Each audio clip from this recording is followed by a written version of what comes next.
talk today about 5 things I think everyone needs to keep in mind if you are dealing with an autoimmune condition. It does not matter what the autoimmune condition is. There is kind of an overarching blanket of autoimmunity because at the root, any autoimmune condition is your own body self-attacking.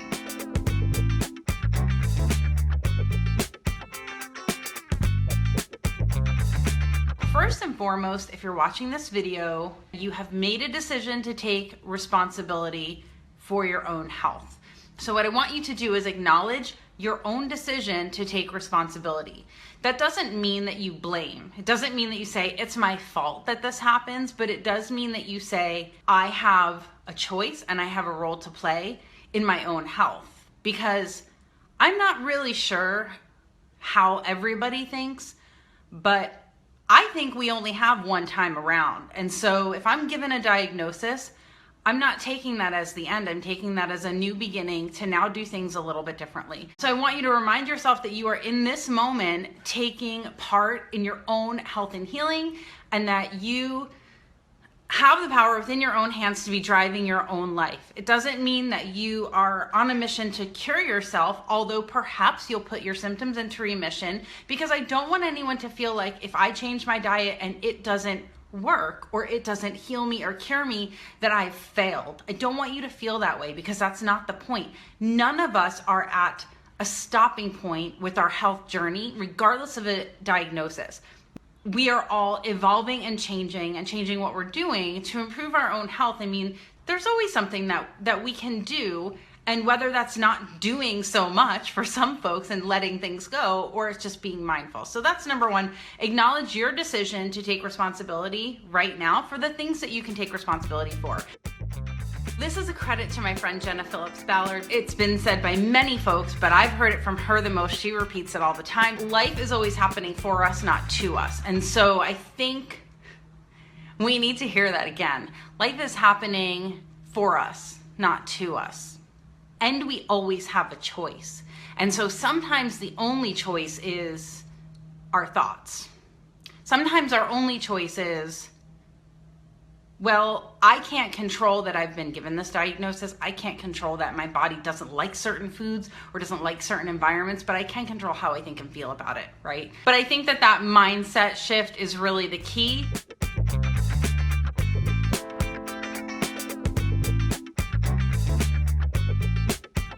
I want to recommend a book called The Loving Diet. I want to recommend that book to you guys, but also just a general core message. And I think this is really hard if a diagnosis is new, or if the struggle is changing and evolving and getting harder, or it got easier and then it got harder, and you're like, I thought I had this thing figured out, is to love first. To love first, and that means loving yourself, loving the people around you who are helping and supporting you, who are offering their help and may not really know what to do if you're struggling. And I think it's important to know that we are loving ourselves first, and we are loving the people around us, even through that struggle, and especially through that struggle, and knowing that they don't always know what to do and say, but if we just express to them that we love them and that we're grateful to them, and if we also express to ourselves that we love ourselves and we're making the healthy changes that we're making because we love ourselves. We either go through life with a mindset of love and acceptance and openness, or we go through it with fear and assuming that others are judging us and don't like us. And I think that having this mindset of love, it's really the only choice we have if we want to not be wallowing, and in kind of a negative place.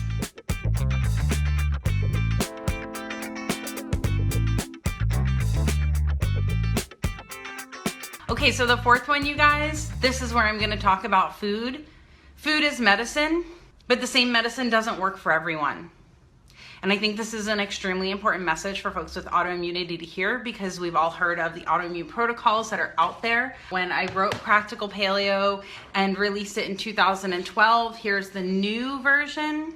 I had an autoimmune protocol in here based largely on my education and experience. And really what we're doing with a paleo diet is honestly 90% of the game, maybe 95% in terms of food when it comes to autoimmunity. And what you and I know, those of you watching, what you know as an autoimmune protocol, it's like the most extreme way of eating that if you're not careful, it can make you worse because it makes you more stressed out. It drives you crazy mentally. It isolates you emotionally and socially. And the way that I present an autoimmune meal plan in Practical Paleo is sort of the lightweight version, because I honestly believe that 99.9% of you are going to find the most health and healing through that. You don't need to take it all the way. And quite frankly, just a squeaky clean paleo diet is going to feel great for most people. And I've worked with folks who have autoimmunity, and I've recommended saying remove eggs, for example. And my client who has MS but has since had great recovery in different areas of her life. She was able to walk without a walker after just a few weeks on a meal plan with me. She removed eggs for about 2 weeks, and she said, you know what? I don't feel better without eggs. It feels totally neutral, and I miss eggs. And I'm like, great. 2 weeks later, add the eggs back, no big deal. And so I think if you get into this headspace of, well, this is the protocol and I have to follow it for at least this amount of time, you know your body better than anybody writing any protocol. You know it better than I do. You know it better than your doctor does, right? I mean, maybe there's some things that your doctor will read in your labs that you can't read right now, and maybe you'll learn how to read them. But you need to trust yourself and trust yourself to know what your body's doing and how it's feeling in response to the inputs that you're changing. Don't let someone else's list of what to eat and what to avoid dictate your process and your progress, because more often than not, what I've seen with folks who are going through it is that you take it to the nth degree from day one, and it's either going to be a failure to launch. You're not going to do it because it's too strict and it's just not going to happen, or you're not even feeling the relief from it because it's so stressful. When it comes to removing the foods that you need to test removing, you really have to test it. You only have to test it for a couple of weeks at a time to see how you feel. You may not need to go removing eggs, removing nuts and seeds, removing all nightshade vegetables from day one of your plan for an autoimmune protocol. Maybe you kind of do a basic paleo diet and then say, you know what, let me eliminate eggs for 2 weeks, and perhaps don't also eliminate nightshades and nuts and seeds. And you can have this process on your own. You don't have to do it by someone else's rules. You don't have to do it by my rules. You don't have to.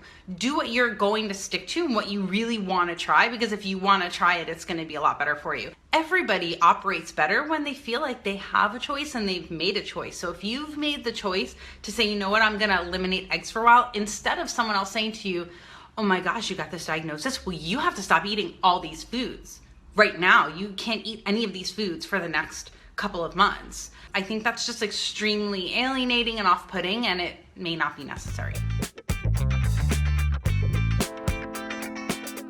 The fifth thing that I want everyone with autoimmunity to know, and a lot of these points really apply to all of us, right? Things change.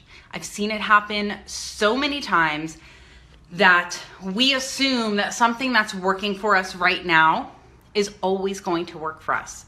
And folks are relapsing with autoimmunity, and it's really easy to beat yourself up and feel like, well, I slipped on something, or I was lax on this. And the truth is, sometimes it's more than just your food. Sometimes it doesn't really have anything to do with the food.